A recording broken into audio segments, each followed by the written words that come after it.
कोकाटे, तुमच्यामुळेच सरकारची बदनामी होते आहे. बोलताना भान ठेवायला हवं, अजित पवारांनी अँटी चेंबरमध्ये माणिकरावांना सुनावलं. शेतकऱ्यांविषयी वादग्रस्त वक्तव्यांचा सपाटा. विधान परिषदेत अधिवेशन काळात ऑनलाईन रमी खेळतानाचा व्हिडिओ. हा व्हायरल झाल्याने टीकेच्या भोवऱ्यात सापडलेले राज्याचे कृषी मंत्री माणिकराव कोकाटे यांचा राजीनामा घेतला जाणार की नाही याचा लवकरच फैसला होणार आहे.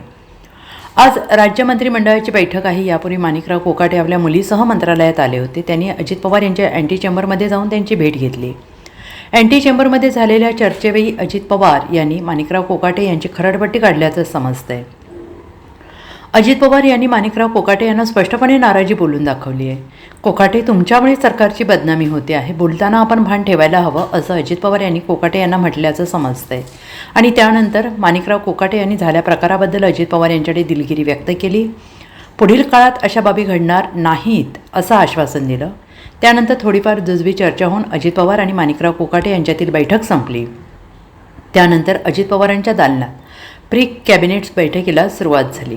या बैठकीसाठी राष्ट्रवादी काँग्रेसचे प्रमुख नेते अजित पवार यांच्या दालनात जमले आहेत.